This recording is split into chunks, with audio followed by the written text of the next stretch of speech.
இன்னைக்கு நான் என்ன சமையல் பண்ண போறேன்னாங்க புடலங்காய் பொரியல் பண்ண போறேங்க. புடலங்காய் பொரியல் எல்லாத்துக்கும் பண்ண தெரியும். புடலங்காய் பொரியல் எப்படி செய்யறதுன்னு இந்த வீடியோவில் பாருங்க. புடலங்காய் வந்து இது நீட்ட புடலங்காய், அதாவது நாட்டுக்காய்ங்க. இது டேஸ்ட் ஜாஸ்தியா இருக்கு. ரொம்ப ரொம்ப ஈஸியா செய்யக்கூடிய காய் எதுன்னா இந்த காய் தாங்க. இந்த வீடியோவில் பாருங்க நான் எப்படி செய்யறேன்னு.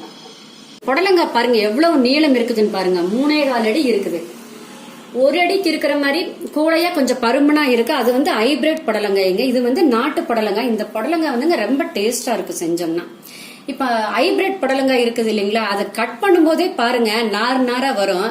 அவ்வளவு டேஸ்ட் வராதுங்க. இதுதாங்க நல்ல டேஸ்டா வரும். இந்த நாட்டு புடலங்காய் பாருங்க இப்படி கையிலயும் உடைச்சிடலாங்க. பாத்தீங்களா, கையிலேயே உடைச்சிடலாம். இது டேஸ்ட் ஜாஸ்திங்க, அது டேஸ்ட் கம்மி. அதனால இந்த மாதிரி நாட்டு புடலங்காய் வாங்கிட்டு வந்து செய்யுங்க. ரொம்ப ரொம்ப நல்லா இருக்கும். என்ன பண்றீங்கன்னா, இந்த காயை கட் பண்ணிட்டு கத்தி ஒண்ணு எடுத்துட்டுங்க. பாருங்க மேல வெள்ளையா இருக்கு. இதைய இப்படி கத்தியில கீறி எடுத்துருங்க. இந்த மாதிரி இந்த வெள்ளை போற மாதிரி ஃபுல்லா இந்த மேல இருக்கிற இந்த வெள்ளை போற இப்படி கத்தியில பாருங்க இந்த மாதிரி கீறி எடுத்துருங்க.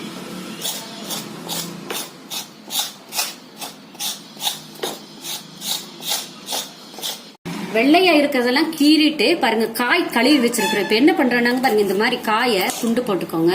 துண்டு போட்டுட்டு பாருங்க இப்படி கீறிடுங்க. கீறிட்டு உள்ள பாருங்க இந்த மாதிரி சோறு மாதிரி இருக்கு. இதெல்லாம் போடக்கூடாதுங்க. இதையெல்லாம் எடுத்துடணும். இந்த மாதிரி எல்லா காயுமே கீறி இதையெல்லாம் சுத்தமா எடுத்துருங்க. எடுத்துட்டு அப்புறம் காயை பொடியா கட் பண்ணிக்கலாம். எல்லா காயும் இந்த மாதிரி பொடியா கட் பண்ணிக்கலாங்க. பாருங்க இந்த மாதிரி பாருங்க நான் எப்படி கட் பண்ணி போடுறேன்னு பாருங்க. இந்த மாதிரி இந்த அளவுக்கு கட் பண்ணணுங்க.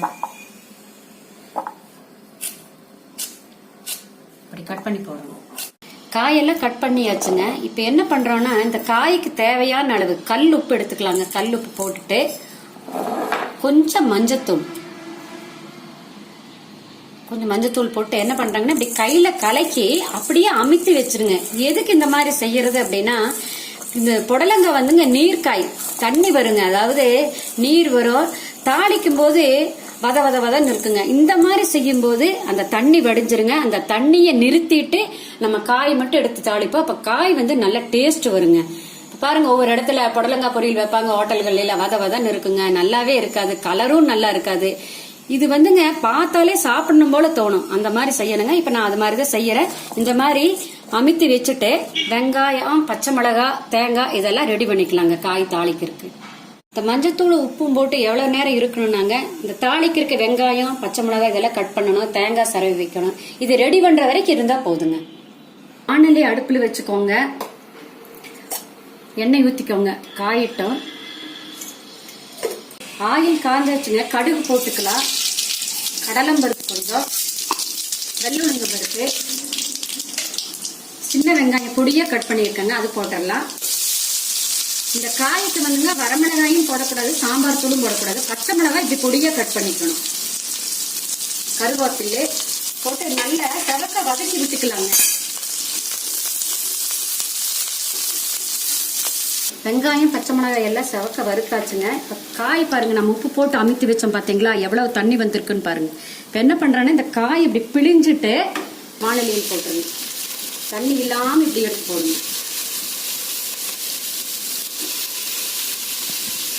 இப்படி எடுத்து போட்டுட்டு நல்லா இப்படி வதக்கி விடுங்க. இப்படி தண்ணி எல்லாம் ஒன்றும் ஊத்துறது இல்லைங்க. நல்லா வதக்கி விடணும்.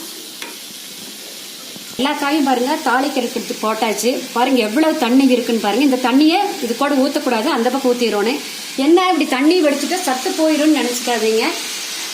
வெந்தாதான் சத்து போகுங்க. நம்ம அப்படியே தாளிச்சு விட்டுறதாச்சு. அதுல இருக்கிற நீர் கூட வடிஞ்சிருச்சுங்க. பாருங்க புடலங்காய் அவ்வளவு பெரிய காய் கட் பண்ணி எவ்வளவு ஆயிருக்குதுன்னு பாருங்க. இதெல்லாம் நீர்க்காய் ஆனதுனால ஜாஸ்தி வராதுங்க, உபரியா வராது உங்களுக்கு. அதனால அதுக்கு தகுந்த காரம் உப்பு போடுங்க. வரமிளகாய் போடக்கூடாது, சாம்பார் தூள் போடக்கூடாது, எதுவுமே போடக்கூடாது. தண்ணியும் ஊற்றக்கூடாது. இப்ப என்ன பண்றீங்கன்னா, கலக்கி மூடி வச்சிருங்க. சிம்மில் வச்சிருங்க, வெந்துடும். காய் வெந்துட்டு இருக்கும் போது என்ன பண்றீங்கன்னா, இடையில இந்த மாதிரி ஒரு கலக்கி விடுங்க. இல்லைன்னா வானலிக்கு அடியில் பிடிச்சிட்டு இல்லைங்களா, இந்த மாதிரி கலக்கி விடுங்க. தண்ணியெல்லாம் ஒன்றும் ஊற்றாதீங்க. இதுலயே வெந்துடும் பாருங்க. இதுலயே காய் வெந்துடும். மூடி வச்சிருங்க. பாருங்க காயெல்லாம் வெந்தாச்சு. இப்ப என்ன பண்றாங்கன்னா, தேங்காய் பூ கொஞ்சம் போட்டு ஒரு நிமிஷம் மட்டும் வச்சிடலாம். அப்படி தேங்காய் பூ லேசா போட்டு ஒரு கலக்கி ஒரு நிமிஷம் மட்டும் அடுப்புல இருந்தா போதும். காய் வெந்தாச்சுங்க, பொரியல் ரெடி ஆயாச்சு. தாளிச்சு விட்ட வரைக்கும் இந்த பொரியல் வேகறதுக்கு எவ்வளவு நிமிஷம் ஆச்சுன்னா 8 நிமிஷம் ஆச்சுங்க. அடுப்பு ஆஃப் பண்ணிடலாங்க. பொரியல் சூப்பரா ரெடி ஆயிடுச்சு பாருங்க. காய் ஒண்ணுக்கு ஒண்ணு ஒட்டவே இல்லை. இந்த பொரியல் வந்துங்க வெரைட்டி மீல்ஸ்க்கு எல்லாத்துக்குமே நல்லா இருக்கும். இந்த மாதிரி செஞ்சு சாப்பிட்டு பாருங்க, இதனுடைய டேஸ்டே தனி. நீங்க செஞ்சு சாப்பிட்டு பார்த்துட்டு உங்க கமெண்ட்ஸ் சொல்லுங்க.